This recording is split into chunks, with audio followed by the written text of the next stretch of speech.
Welcome to my channel. Subscribe and enjoy daily stories about cheating, revenge, and relationship advice. It began as an ordinary evening.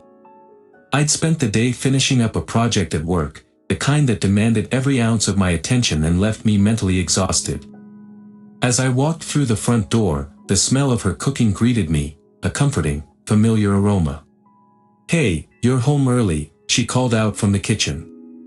Jenna, always the gracious hostess, was stirring a pot on the stove, her back to me. "Yeah, the meeting wrapped up sooner than expected," I replied, trying to sound cheerful.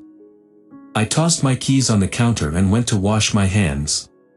I could hear the clinking of utensils and the hum of the oven, but my mind was elsewhere. I felt a pang of frustration. We'd been struggling to connect lately. We tried to find ways to rekindle our spark, everything from a spontaneous road trip to a new date night routine. But nothing seemed to work, and the gap between us widened. As Jenna chatted about her day, I noticed her phone on the kitchen counter, its screen lighting up with an incoming message. She had left it face up, which was unusual. It was probably nothing, an innocuous text from a friend. Yet, an uncomfortable curiosity gnawed at me. I hesitated, but then picked up the phone. The message preview was clear: "Can't wait for tonight. Dinner and then the weekend plans." My heart raced as I scanned the name at the top, Dan. Jenna's colleague, the one who'd been casually mentioned in conversation, a name that now seemed to pulsate with hidden significance. I quickly scrolled up through the thread. They'd been in constant contact, discussing plans that went beyond a simple dinner. I fought to keep my hands steady as I read Dan's message: "Just want to break the monotony. This weekend will be a nice change." The word monotony felt like a punch to the gut. I could barely comprehend what I was reading. It wasn't just dinner, it was a weekend getaway. I felt a storm of anger and betrayal surge through me. I couldn't let her come home to find me in this state. I needed to confront her, but I wasn't sure how. As Jenna finished cooking and called us to the table, I felt a cold resolve settling in. We sat down to eat, and though I forced myself to partake in the conversation, I could barely taste the food. "So," Jenna began, trying to sound casual, "are you looking forward to the weekend?" I felt a surge of bitterness. "Oh, I'm sure you and Dan have plenty planned." The words were out before I could stop them, and Jenna's fork clattered on her plate. Her eyes widened in surprise, and then her face fell. "What are you talking about?" "I saw the messages," I said quietly, but with firm resolve. "I know about the dinner and the weekend plans." A tense silence enveloped us. Jenna's face flushed, her eyes darting around as if searching for a way out of this conversation. "It's not what you think," she stammered. "Dan and it's just a way to break the routine. We've been feeling stagnant, and I thought what? That running off with him would fix everything?" I interrupted, my voice rising despite my efforts to remain calm. "How could you think that this would help us?"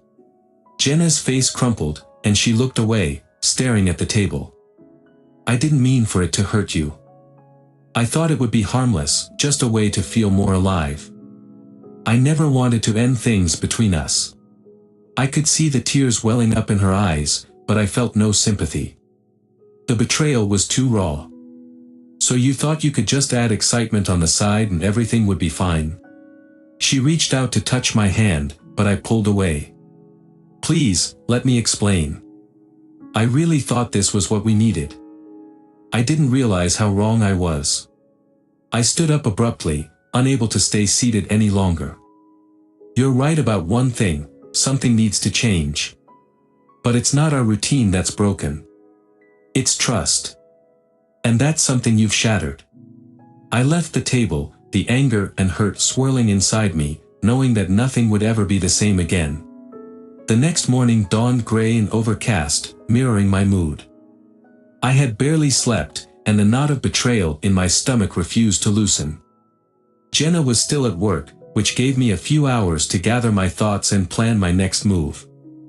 I couldn't shake the feeling that there was more to the situation than she had admitted. When Jenna walked through the door that evening, She looked tired but hopeful, as if she believed she could fix everything with a few well-chosen words. I had decided to confront her with everything I knew. "Hi," she said, setting her bag down and removing her coat. "How was your day?" I turned away from the kitchen counter where I had been cleaning up. "We need to talk," I said, my voice steely. Jenna's smile faltered. "About what?" "About last night," I replied. "You didn't just have dinner with Dan, did you?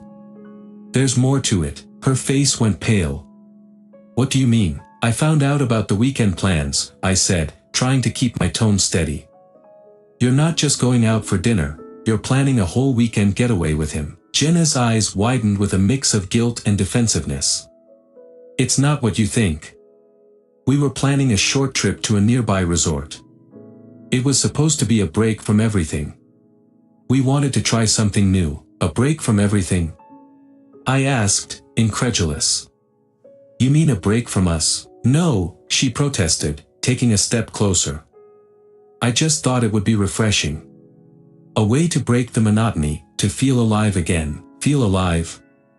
I echoed, my frustration boiling over. "So you're telling me that abandoning our life together for a weekend with Dan is supposed to make everything better? How does that make sense?" Jenna looked down, wringing her hands nervously. "I didn't think it would be like this. I was wrong, but I really believed it would help us reconnect." I shook my head in disbelief. "Reconnect? By running off with someone else? You're not just hurting me, you're betraying the trust we built over years." "I didn't mean to betray you," Jenna said, her voice trembling. "I was just trying to find a way to bring excitement back into our lives. I thought if I could feel a spark again, it would make things better between us." "Do you understand how this looks?" I asked. "You're saying you needed someone else to reignite a spark in our marriage. That's not fixing anything, it's just avoiding the real issues." She tried to reach out to me, her eyes pleading. "Please, let me explain. Dan and I talked a lot, but it was just supposed to be harmless. I thought it would be a way to change our routine, to give us both a little space and excitement." I pulled away from her touch. "Space and excitement at the expense of our relationship? You think that's a solution? If you were so unhappy, why didn't you come to me first instead of running off with someone else?" Jenna's shoulders slumped as she sat down on the edge of the couch, tears streaming down her face. "I didn't know how to fix it. I thought this would help." "You thought wrong," I said, feeling a cold resolve settle over me. "I'm not going to pretend that everything is okay now. I need to process this." Jenna wiped her tears and stood up, her face filled with a mix of frustration and desperation. "What are you going to do?" "I don't know yet," I replied. "But right now, I need some space to think. I suggest you start thinking about your actions and what they mean for us." As she left to take a call in another room, I felt a heavy weight settle over me. The clarity was both unsettling and necessary. I couldn't allow myself to be drawn back into the cycle of excuses and false hope. It was time to take control and make decisions based on reality, not the fragile hope of reconciliation. By Friday, I had barely slept. The images from Jenna's messages replayed in my mind, each one a painful reminder of the breach of trust. As she prepared for her weekend away with Dan, I felt a chilling resolve taking shape inside me. I couldn't allow myself to be passive anymore. This was my moment to reclaim control. The house felt empty when Jenna left, her suitcase packed and her demeanor upbeat, as if this getaway was just another weekend. She kissed me goodbye with a forced cheerfulness, her words light but her eyes betraying a flicker of unease. "Have a good weekend," she said, trying to sound casual. "I'll call you later." I didn't respond, watching her walk out the door, the weight of what I was about to do pressing heavily on my chest. Once the door clicked shut behind her, I set to work. First, I changed the locks. I'd been to the hardware store earlier in the day, purchasing new locks and keys. The sound of the drill piercing through the silence felt oddly satisfying, each turn of the screwdriver a small act of defiance against the betrayal I had felt. My mind was focused and mechanical as I removed the old locks and installed the new ones. There was something almost therapeutic about the task, like creating a tangible barrier against the pain and deceit that had intruded into my life. The phone rang, breaking my concentration. It was Jenna, her voice cheerful but tinged with nervousness. "Hey, just checking in. Everything okay?" I forced myself to sound calm. "Everything's fine. How's the trip so far?" "It's great," she said, sounding relieved. "Dan and I are having a great time. I really needed this." I could hear the false excitement in her voice. "That's good to hear. Listen, I need to get some things done here. I'll talk to you later." "Okay. Bye." I hung up and turned my attention back to the house. I packed her belongings methodically, her clothes, personal items, the small things that had accumulated over the years. Each item felt like a piece of a life I no longer recognized. I made sure to include everything she would need if she were to live elsewhere. I packed it all neatly in suitcases, arranging them by the door. It felt final, a stark contrast to the emotional chaos inside me. As I worked, I found myself replaying the conversations we'd had over the past weeks. The promises, the reassurances, the way she tried to convince me that a weekend away with someone else would somehow make things better. It was all empty talk now, mere smoke and mirrors. Then, I turned to the more drastic measures. I tampered with her personal items, canceled the weekend bookings she had made, flagged her credit cards to prevent unnecessary expenditures, and intercepted her emails. I needed to ensure that everything she had planned fell apart. I wasn't going to let her have a smooth escape while I was left with the fallout of her decisions. A few hours later, I sat down at the kitchen table, surrounded by the evidence of her betrayal. I had documented everything, screenshots of messages, notes of our conversations, and detailed descriptions of her plans. This would be my record, my way of ensuring that the truth was clear and unambiguous when the time came to finalize everything. When Jenna returned, she was visibly upset. Her face was flushed, her eyes red-rimmed. "I didn't expect to come back to this," she said, standing in the doorway with her suitcase in hand. "Why did you do this?" I looked at her with a mixture of sadness and resolve. "You've made your choices, Jenna. I've made mine. The locks are changed, your belongings are packed, and I've arranged for us to separate." Her eyes filled with tears. "Please, let's talk about this. I was manipulated. Dan took advantage of me. I realize I was wrong." I shook my head, feeling a cold emptiness. "It's too late for that. You wanted space and excitement, and you got it. But this isn't something I can fix or overlook." Jenna's tears fell freely now, and she dropped her suitcase on the floor. "You're really doing this?" "Yes," I said firmly. "The divorce papers are already prepared. I'm not going to let you continue to hurt us both." Her face fell, her shoulders slumped in resignation. "I'm sorry. I didn't realize how badly I was hurting you." I didn't soften. "Sorry isn't enough.